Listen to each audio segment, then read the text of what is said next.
Hello everyone welcome to my mini blog.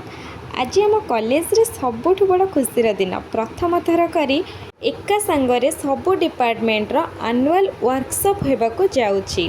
तो सेथिपाई मु सकाळ फर्स्ट आसिकी ठाकुरंग पाखर बासी फूल सब कढ़ाकड़ी कर सारा पर टिके सजा फूल आनिक सजई देइथिली।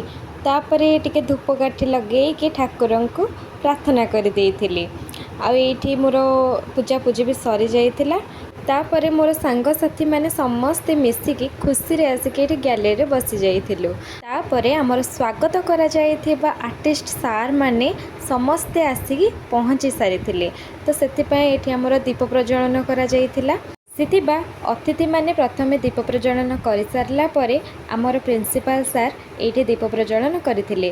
तापरे आसिथिबा अतिथि माननकु फूलतोड़ा दिया जाए एठी स्वागत करा जाइथिला।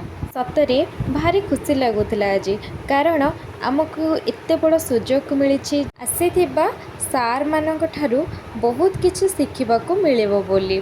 तापरे सार आमको एठी आसीथिबा सार मानक सह टिके इंट्रोडक्शन करैथिले आ तांको विषय रे किछि कहिथिले। तापरे आमे आस जाइथिलु लंच करिबा पई। आ लंच रे हेतिला हमर आज भात डाली पांपड़ खट्टा आउ गोटे घांट।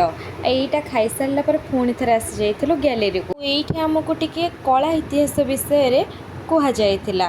तापरे मो डेरी न करी घर को बाहरी आस